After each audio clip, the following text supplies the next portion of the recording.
Coaches, executives, general managers, and more gave their opinions on Lamar Jackson and the rest of the quarterbacks around the league. We talked with the tier maker himself about what they had to say about Lamar and a lot more coming up next year on this bonus episode of Locked On Ravens.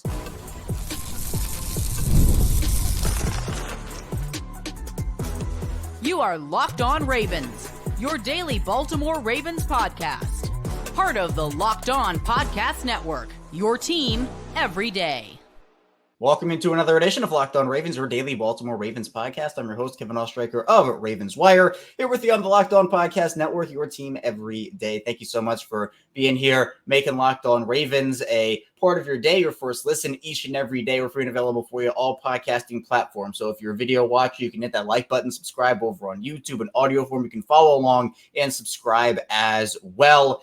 We're here for you 5 days a week, Monday through Friday, with our regularly scheduled content at 6 a.m. Eastern time. But also we do bonus episodes like this. We go live after every game. So if you have a friend or a family member who's interested in daily Ravens coverage, who's a big Ravens fan, be sure to send them our way over here on Locked On Ravens. We have a special bonus episode today. Mike Sando of The Athletic, obviously very highly respected, formerly of ESPN. He knows a bunch about the ins and outs of the league, and he does his annual quarterback tier list where he speaks to coaches, executives, general managers, more, and puts it all together, those opinions, into a generalized, hey, how are people around the league feeling about quarterbacks? And so there's obviously tier 1, tier 2, tier 3, and he will join us here for the first two segments to talk about Lamar Jackson's placement in these rankings, what the feeling from the coaches, general managers, etc. is about Lamar, and some conversation about him as well. Then in the final part of the show, I'll take you home with some expectations about Lamar and just what people are expecting from him this season. So without any further ado, let's first get into the first part of our conversation with Mike Sando. Joining me now is Mike Sando of The Athletic. Mike, great to have you back. I know, again, we're less than a week away from football now, which I know it's been such a long off season. It feels like forever since we've seen an actual game that means something, but it also kind of feels like the season ended almost yesterday. How are you doing and how are you feeling with football so close? I get excited. Yeah, I enjoy my vacation by the time it comes around, and usually about 3 days before vacation ends, I'm like, oh man, I wish vacation could keep going. But then I start getting antsy. Like I feel the pull of the season. I want to get back into it. And then I get back into it and I'm thrilled. It's great. It's another year. It's fun. I can't wait for the games now. You go through draft and free agency and a bunch of stuff that, you have to remind yourself, like the betting odds don't even change after the draft hardly. Yeah. Right. Think how much we put into it, or any one player changing teams or something. Unless it's a quarterback, it really doesn't change the big picture that much. Yet we love to stress out over it and overanalyze it, and it's just fun. Yeah, it's great. And quarterbacks, they do run the league at this point, Mike. I think there's no question about that. But You obviously have been involved with your quarterback tier list for a very long time now. That came out recently for 2024. I know you put a lot of hard work into that. And this is not just coaches. This is a whole bunch of different, I believe, it's coaches, executives, coordinators, and whatnot. So before we get into Lamar Jackson specifically, can you kind of go through the process that you take to get these tiers and how they actually materialize? Yeah, so this is the 11th year of doing it. It started out really with me talking to people in the league to get a better understanding of what they value and how they evaluate quarterbacks, what they respect and what they think is critical. And that came up with, that really led to devising a tier system where in tier 1, Mahomes is unanimous tier 1, or Brady, what used to be unanimous tier 1. They carry their team every week. The team wins because of them. And when their team has to throw the ball, it looks good, more often than not. That's really the hardest test of any quarterback, is when the run game goes away, the scrambling goes away, the defense knows what's coming. Can you lead the team down the field? And Mahomes in all of those situations, end of game. I saw some crazy stat that is something like 7 out of 7 times in playoffs or something, when they've been down late in the game, he's like, let him do a touchdown. It's really hard to do. And so the second tier would be guys who do that some of the time, but not as consistently. And they may have some traits or abilities that are so special that would elevate them above tier 3. I feel like in tier 3, you're going to get paid Yeah, Tua is at the top of tier 3. You can win with them, but you're winning less because of them. And so you need to have more around them, right? Less of consistent star players. Tier 1, the top of tier 2, those guys are really stars. I feel like if you have a guy in the top 2 tiers, you feel like you can get to the Super Bowl. Uh, and in tier 3, you can, but you need to have a lot of stuff around them to have that happen. And tier 4 is more uh, a veteran like Gardner Minshew who can win some games for you, but you might not want to have him be your guy long term or even start the whole year. Or tier 4 could be we don't have enough information on this young player. You know, when Mahomes debuted in this thing, he'd only started one game. People said, I like him or whatever, but I'm giving him a 4. He hasn't proven it. Or Brock Purdy, after 5 games, got a lot of 4s going into last year. It doesn't mean they don't like you. It just means there's not enough information. So I have a lot of people that I've known in the league over the years. And so this year, I ended up talking to 7 GMs. I think I had 8 head coaches, 12 coordinators, 12 other execs, which is former GMs, current assistant GMs. You know, could be just high-ranking front office decision makers. And then there were 8 other assistant coaches, 3 that worked in kind of the coaching, analytics, game management world. Some of those guys have some views as well that are interesting to talk to. So I confidentially talk to them, run them all through the, remind them what the tiers criteria are, and then we go through all of them. So it takes me a couple months to do. It's really fun. I learn a lot. And then we all get to have sort of a view. What is a market analysis of the league at this position, and why do people feel the way that they do? And so this year, this year, Patrick Mahomes, Joe Burrow, Josh Allen were all very solidly in tier 1. And Lamar Jackson was next. He was the highest in tier 2. He got 23 tier 1 votes, which is more than he's ever gotten. In fact, it's more than he's gotten in the past few years combined when he was injured or, hadn't quite recaptured the MVP magic. And so this last year was really a big step forward for him. People saw the passing game evolve.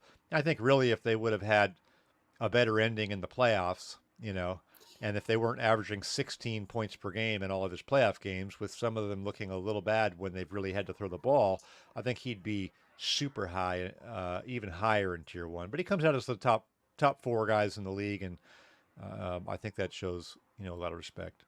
Yeah, and Lamar, I did also notice he took a 4-spot jump just overall in the ranking. So that was that. You usually see the big jumps you mentioned, like a Purdy who went up a bunch of spots or all those. But Lamar still got a decent jump into that top. It was, I believe, 23, as you mentioned, tier 1 votes, and then the 26 tier 2 ones.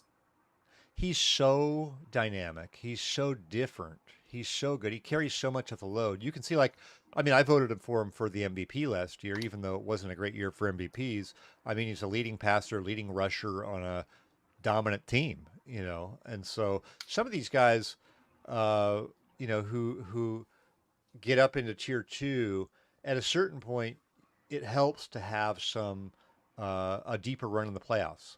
And so like Dak Prescott now is in tier 2 every year. He's like the 9th or 10th guy every year. One of the quotes in there was like, he can roll out of bed and throw for 450 yards. And he can. Historically, he's got as many 450-yard games as almost anyone in history. But they sort of have the same thing happen to them in the playoffs every year. And that becomes part of your body of work. Even though it's a team game, the quarterback, that falls on them at a certain point. You're like, can they rise up and do it then? Once they do, a little bit more, then I think they advance. And it's interesting too, because one of the quotes in this tier list from somebody who you talked to said that, quote, I just think putting an MVP of this league in tier 2 is being on some quarterback high horse of what we think is supposed to look like. And that was, again, a voter who placed Lamar in the tier 1. So that was a tier 1 voter. Because, Mike, Lamar can, you talk about Dak rolling out, throw for 450. Lamar can go 18 of 22 for 155 passing yards and 1 touchdown. And the Ravens can win by 25 points. And I think that speaks to not only, yes, Lamar doesn't have the gaudy passing stat numbers, passing touchdowns, passing yards, but if you want to call it, I don't know, eye test or something along those lines, he impacts winning up there with, the Mahomes of the world and up there with those guys where he impacts winning despite not throwing for 450 every game and throwing for 4 passing touchdowns. Do you think that kind of almost leaks into the perception of Lamar in some cases? Well, yes, I think they would. Like let's just say if you went down swinging in the playoff game against Kansas City, still lost it, but you were 32 of 48 for 400, and it was like this guy's winging it all over the yard, and we are super afraid when he's throwing the ball.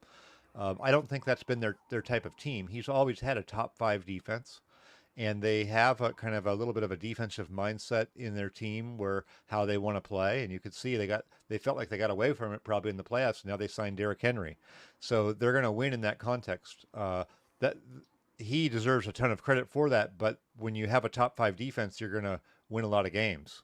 At the other end of the extreme, you'd see like a Justin Herbert, not a great organization, bottom five defense, special teams, super talented. He's like a 500 record as a starter. If he had a top five defense, you turn those dials. I mean, what's his record, right? And so I think that's the way that they've been able to play. But there are times when the game does get reduced to just having to wing it and throw. And I think as they grow in their passing game, which they did last year, that becomes more comfortable for them. It should be a matter of time before those results are different in the playoffs if you're continuing to grow in the element. That being said, for MVP, there was nobody who said, Patrick Mahomes is great, but he was only seventh in MVP voting last year, so I have a hard time putting him at the top, right? I think in our minds we feel like MVP, this guy should be tier one. Dak Prescott was second in MVP voting. No one's complaining about him being in tier two. Tua was third in MVP voting. He's in tier three. So people are able to look beyond what goes into winning an award with a specific set of criteria for the tiers. There's no criteria for MVP. I can't even tell you what it is. Yeah. I think it's the biggest mystery to this day of what actually constitutes, what actually goes into it.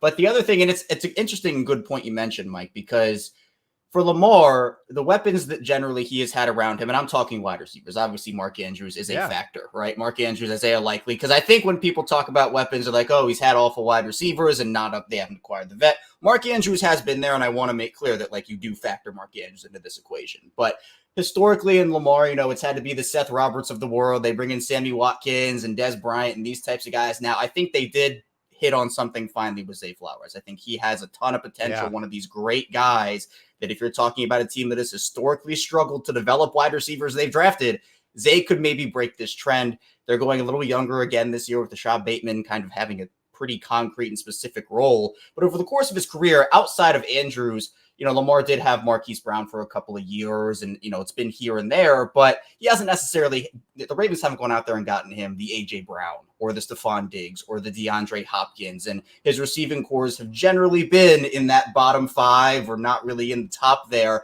Do you think that maybe is factored into a little bit of this where he hasn't had that go-to guy outside of Mark Andrews, or do you think that that's not necessarily a point to you? No, I do think that is, but that also goes to their orientation as a team and how they sought to win early on in Lamar's career when he probably wasn't ready coming in to be a full-fledged throw it all over the yard. They played to his strengths early, and now they're trying to grow in their offense with more three receiver sets and that sort of a thing. So I think it's also a reflection of style of play, what they've looked for, what they've prioritized, how they've wanted to win, his special talents. I think this year will be very interesting because the quarterback who is one spot ahead of him is Josh Allen.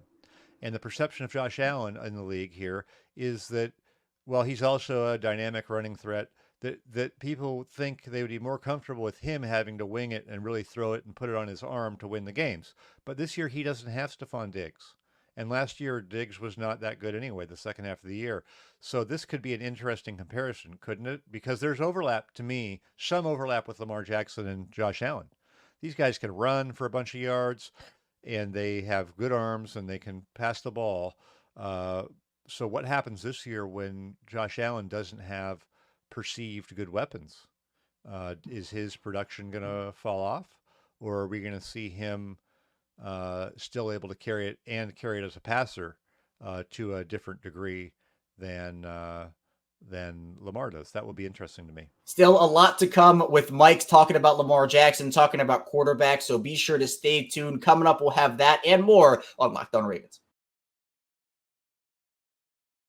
First, the show is brought to you by 5 Hour Energy. And it's no secret that I work very late into the night, and that can be tiring. It's a grind and it's great, but I can get a little tired sometimes for sure, but 5-Hour Energy fixes tired fast. Whether you have a long list to do for work or anything of the sort, taking a 5-Hour Energy shot, you can check everything off of your list. So if you're like me, you're up late, or maybe you have a bunch of projects to do, work to do, be sure to not forget the most essential supply, which is a 5-Hour Energy shot. And with zero sugar, convenient, portable size, it's the perfect pick-me-up for getting stuff done. The 5-Hour Energy website has flavors galore: watermelon, tropical burst, grape, berry, and more. There's a flavor for everyone, and you can try them all on the site. You even have the option to build your own 12-pack or 24-pack. You can choose the flavors, and it is delivered right to your door. So if you go to 5hourenergy.com, and that again is the number 5hourenergy.com, and get some 5-Hour Energy product today, you can use my promo code LOCKEDONFB to receive 20% off your order. This offer is only valid until September 30th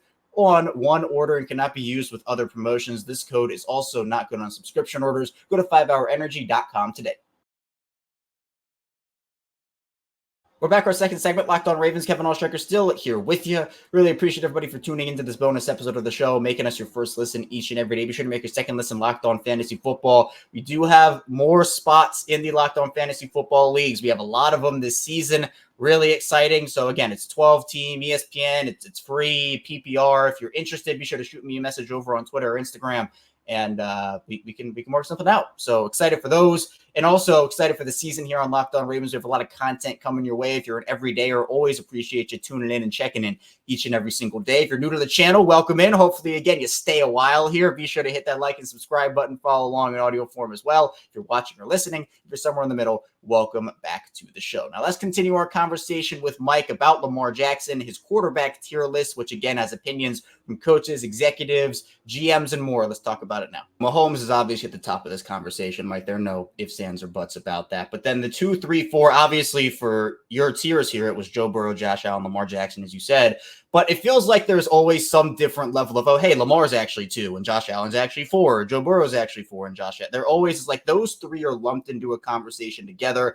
Lamar has the 2 MVPs. Joe Burrow has a Super Bowl appearance. Both Lamar and Josh Allen have a championship appearance, although we can sit here and we can say Josh Allen's playoff stats as a whole are better than Lamar Jackson's, and that is a fact. But with those 3 in particular, do you agree with the 2, 3, 4 of your tiers here, with Josh Allen being 1 spot above Lamar, Joe Burrow being at 2, or would you shift that in any way? I might consider Josh Allen above Burrow just because Burrow's missed games. I think that's a little bit of this is staying on the field. I thought Burrow might be docked a little. In fact, that was the number one kind of pushback I got publicly when this published was, hey, really, Burrow? I mean, he hasn't been out there as much. So I think that is one that you could consider. I feel like certainly the weaponry that Burrow's had, right, is very good. Yeah. And that Josh Allen has a little bit more of an ability to just carry the whole offense when, in the absence of that sort of support for him. So yeah, I could see knocking down Burrow on the injury component of it. And I think this year will be very big for him to stay on the field and produce. And they've got things going on with their receiver too. So is the biggest thing it seems like for your tiers and for you and for really everybody, it is the playoff performance, as you talked about earlier, where it's like, okay, the playoffs and what this is, regular season, and this is just a Ravens thing too. We know the Ravens are a good regular season team. And the mood here in Baltimore, Mike, it's honestly like it just get to the playoffs at this point, because generally John Harbaugh, Lamar Jackson, even dating back to before Lamar was in Baltimore, they'll get into the playoffs, whether it's as a wild card team, they win the North or whatnot. But once they've gotten there, especially in this Lamar era, it's been either Lamar hasn't performed, the coaching staff has had miscues and issues. Is the biggest thing that could help Lamar the playoff performance? And how do you evaluate his regular season performance in line with that? Yeah, I think the playoffs is when oftentimes it's displayed whether or not you can just drop back and throw it a bunch of times to win against good teams. And that's really what it takes. Do they think you can do that? That's a critical component of tier 1. And I've asked voters, hey, the game's changed. There's more dual threat quarterbacks or this and that. Should that pure pass clause in tier 1, is it outdated? Should we throw it aside, right? That you expertly handle pure pass, meaning when we have to pass. And no, even people who think that have a hard time putting Lamar in tier two feel like that is a critical component. The game does get reduced to that at the most important moments. So I think yes, I think if it's not just playoff success that would help, but I think the playoff success also showcases your ability to do that well. Because if you look at the top here, Justin Herbert uh, is fifth, and he was fifth last year. But last year there were more in tier one, so he was a higher fifth. He was in tier one, not because he'd had playoff success, because they think he can do it all, especially that passing part. Whereas the perception of Lamar has been that it's been a little more hit and miss when they've had to do that, and that the defenses aren't. The defenses are still just more afraid of the running than the passing, and the passing is really what becomes paramount. The other stuff dries up at times, at critical times in games. So I think that answers the question. If he can do that against the good teams, then it's the last remaining hurdle. And as it is, he's like 3 votes from being in tier one. I mean, he's fourth overall. And if you look at the top of tier two, I'd say Jackson, Herbert, Stafford, Rodgers. They've all got at least 19 tier one votes. They're tier one and a half. If you want to expand your tier and put them in tier one, some of the voters do that because look at how many they got, right? Yeah, There's yeah. a lot of guys in the league, who are putting Lamar, Herbert, Stafford, and Rodgers in tier one as well. Hmm. It just wasn't a majority of the 50 I talked to. Right. And it makes sense. Everybody has different tiers and, it comes out to that. But one interesting thing as well, Mike, is one of the people you talked to, an offensive coach, said that he's a fantastic dual threat guy. The past year with obviously new Ravens offensive coordinator Todd Monken, year one of that offense, I thought he took a big step and became a passer. To me, it was so different from the previous years. And there was a lot of conversation here in Baltimore, Mike, about Greg Roman and his offense. And obviously, he did historic things with this group in 2019, and that can't be understated. But there wasn't necessarily the projected growth in that offense that people expected after that year, where it felt like things didn't grow enough there. Todd Monken comes in with a new, different philosophy. And I feel like a lot of people were like, whoa, Lamar's expanding his game and doing a bunch of other things. How much do you maybe think that the offensive system over the, maybe 2022, 2021 was a factor in Lamar and everything that happened? And obviously the injuries play a role too, where he did get injured at the end of a couple of years. I think it's actually an overrated component a little bit. Here's what I think. Not only the injuries, but if you remember, the pandemic happened too, and then Lamar was getting in line of a contract. I feel like there was a disconnect almost between Lamar, the offense, the organization that was growing over that period of time. They were growing apart, right? These guys weren't in the together as much, and then when the contract came up, that drove a further wedge. I feel like once he got the contract done, he also could. This was more of a fully committed marriage again, right? And so I think people would be more all in at that point. Than they have been in the past. And so I think that there's an energy that probably comes out of that I think is more conducive to the growth, in addition to shifting the offense at a time when he was ready for that. And they also upgraded it. They had Odell Beckham. They had a little bit better receivers to do it.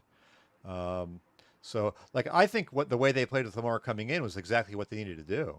That's how they proved wrong all the people that said, this isn't going to work. Lamar's not ready to be a full passer in the NFL. No, they changed the offense for him, and there was a time to grow out of it. I just think it was challenging to do that a little bit when I think there was this disconnect growing that's now gone.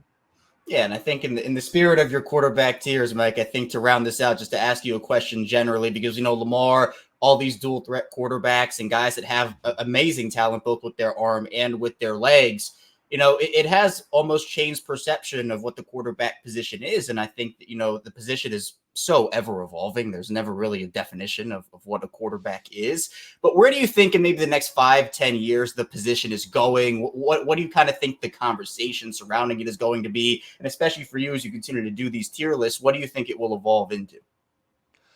Well, I think we've gone to much more of, hey, this is the quarterback we have. How do we make it good for him based on what he can do? And I think if you go back, historically, there was a template for what people looked for in quarterbacks, and he had to be, 6'5" and especially have drop back training and be primarily a passer. That's what the systems were set up to do. That's clearly evolved, and they've made, if you listen to Tom Brady, they've dumbed down the game for all these young guys coming in. I don't know if you saw his comments, but it's evolved to be much more of, instead of you saying this guy just fails because we need a different guy, it's like, hey, we have Tua Tagovailoa. He does have some limitations, but here's how we can make him look good. Here's how we can do it. We're going to change around him. These systems are a little bit friendlier that way, I think. And so we've seen a Jared Goff look terrible or look good, right? Some of these guys, if you go to second half of tier 2 and into tier 3, those are all guys who could have a Pro Bowl year. Or they could look like they don't belong starting, depending on what's around them and the approach the teams take to help them out. Yeah, and it's also a big thing, too, these days where, and I think these comments also, it's been all across, where it's, oh, well, these guys, rookies are coming in and they're right into the fire, throwing them right in. They're starting week 1, and that is what it is, where historically sometimes, you would see, the Rodgers sit behind a Favre, or you would see these guys sit behind other players, and then, they'd come in after 2 or 3, almost like we saw it with Jordan Love, where he sat behind Aaron Rodgers, he came in, and then that happens. I mean, even Lamar sat behind Joe, and then Joe got injured, and then he came in, and that whole perception happened. So I think it's an ever-evolving way quarterbacks are handled as well. But again, Lamar Jackson in the tier 2, very top of tier 2 list here, Mike, of your rankings. I appreciate your time, Mike. Be sure to tell people where they can find you and what you're working on. I know you're working hard as the season's popping up here. Yeah, definitely. You can find me at The Athletic for sure. Just you can search by the author's name when you go to theathletic.com or go into the app. And then I'm on X at Sando NFL. And I published a piece today taking the quarterback tiers results, plugging it into the schedule, and seeing who has the toughest to easiest 1 to 32 schedules of opposing quarterbacks. So the Patriots have the hardest schedule of opposing quarterbacks this year, which is tough because they don't have a great quarterback. There's going to be a big disparity for them. You can go in there and see where the Ravens are and everybody else. Mike is great, and I really appreciate Mike taking the time. Be sure to go check out Mike everywhere. He just plugged there. He does great work, very plugged into the league, and the links will be in the description below to his work. Coming up with the final part of the show, I will take you home talking about expectations and going off of my conversation with Mike. We're going to be diving into that. Stay tuned. A lot to get to on the show. First, this show is brought to you by eBay Motors. Passion, drive, and patience, Formula F winning championships is also what keeps ride or die alive. eBay Motors is everything you need to maintain your vehicle, level, peak performance, superchargers, roof racks, exhaust kits, LED headlights, and more. Whether you're into speed, power, or style, eBay Motors has it covered. With over 122 million parts, for your number one ride or die, you'll always find exactly what you're looking for. And with eBay Guaranteed Fit, your part is guaranteed to fit your ride every time or your money back. Because eBay Motors, you're burning rubber, not cash. The prices you want. It's easy to make your car the MVP and bring home huge wins. Keep ride or die alive at ebaymotors.com. Eligible as all exclusions apply. eBay Guaranteed Fit only available to U.S. customers. We return our final segment of Locked On Ravens. Kevin Oestreicher still talking with you here. Really appreciate everybody for tuning in to the show. Still have a lot to talk about. I'm going to be taking you home here after our conversation with Mike Sando at The Athletic. Again, his quarterback tier list, which ends up putting together the opinions of coaches, executives, general managers, people throughout the league and their perceptions. So again, Patrick Mahomes comes in at number 1, Joe Burrow number 2, Josh Allen number 3 in the tier 1 category, then Lamar Jackson number 4, who had 23 tier 1 votes and 26 tier 2 votes. And again, tiers, everybody, Mike said it, has their different criteria for tiers, who's in what tier, whatnot. But as I talked about with Mike, it's that 2, 3, 4 conversation where it seems like Josh Allen, Joe Burrow, Lamar Jackson, whatever order you want to put them in, are in that, it's Mahomes and those 3. And the 3, it can be Lamar, Joe, Josh, Lamar, Joe, Lamar, Josh, whatever your perception is of it. Personally, mine is Lamar, Joe, Josh. Those are my 3. And to me, it's close between Burrow and Allen for 3, 4. But I think Lamar, and that, again, it's up to perception, up to what you think. Mike obviously said there for him, it's is it Joe or Josh, and Lamar's 4. But to me, and I talked about this with Mike too, the expectations for Lamar in 2024, nobody cares about the regular season.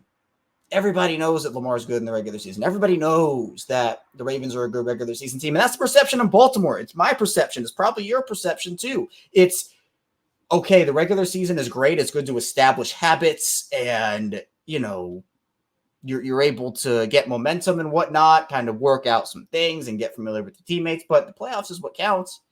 And historically, Lamar needs to be better in the playoffs. And that is the fact. And that's the national perception too. That's the league perception too. Right? Mike laid it out right there in his tier rankings. He himself had opinions on it, where it all came back to the playoffs. In the tier rankings, there were quotes on it. Mike obviously gave his opinion on it too, where it seems like, again, everyone knows Lamar's a great regular season quarterback. The MVPs mean something and count for something, and so does the performance. But the perception about the playoffs for these coaches, for these executives, I mean, that is what it is. Another quote from Mike's tier rankings here, this is one I didn't bring up with Mike just because, we're running out of time and I want to get all the questions in, was he's a one with limitations for me, a defensive coordinator said. You can win a lot of games with him. When you watch it against Kansas City, he can't pass when he has to. That is still true, but he is still a wonderful football player. And again, I think for Lamar, for him last year, the deep ball did not help him, but he is one of the best middle of the field passers in the league. When he has time in the pocket, he dices you up. I think that it almost to me is like expectations of like a lot of these teams would take Lamar over their quarterbacks. They'd be silly not to because he's that good of a player. And it does come back to the eye test conversation I had with Mike where, he talked about Dak and how he rolls out of bed and throws 450 and whatnot. I think there is a perception of like, okay, a quarterback. What is a quarterback? Well, a quarterback, someone who throws for a bunch of yards per game. And Mike and I had that conversation, right? Where it's like, it's about, well, if Dak does that and whatnot. And yes, MVPs, they count for something. I don't necessarily know what their criteria is and whatnot, but I think a lot of people from the eye test, was Lamar and Brock Purdy, Lamar and Tua, Lamar and Dak Prescott, and Lamar won out every single time, and deservedly so. But the expectation around Lamar this season is if he doesn't go far in the playoffs, if he has another playoff dud, the conversation just grows louder, and that's because people, and apparently here so in the league, don't value the regular season the same way they do in the playoffs. And Mike kind of laid out why.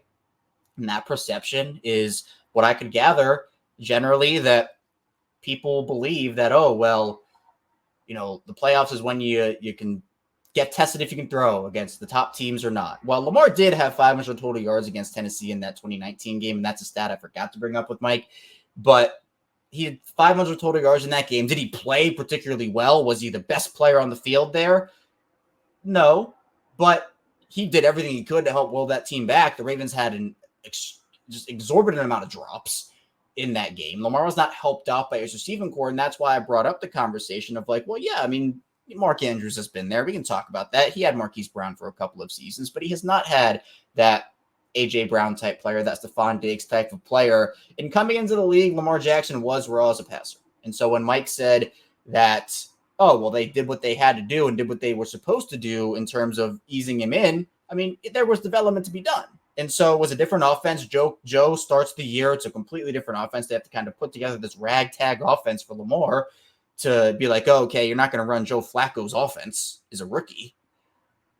And it ended up working in the long run. But there was not enough growth from Greg Roman over those last couple of seasons. Injuries have played a factor. Lamar does not have the playoff experience that some of these other guys do. Both he and Josh Allen have made it to a championship game. Joe Burrow's made it to the Super Bowl. Mahomes has won a ton of them, right? Mahomes, to me, is the unequivocal one. And I think anybody can say that.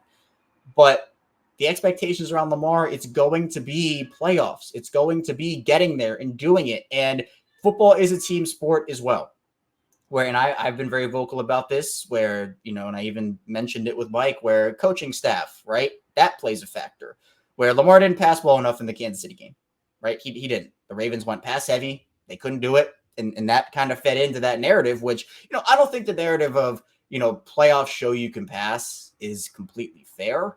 I think there is some level to it, but I don't think it's the entire level. Playoffs become, it's a lot more, I don't know if condensed is the right word, but it's higher stakes.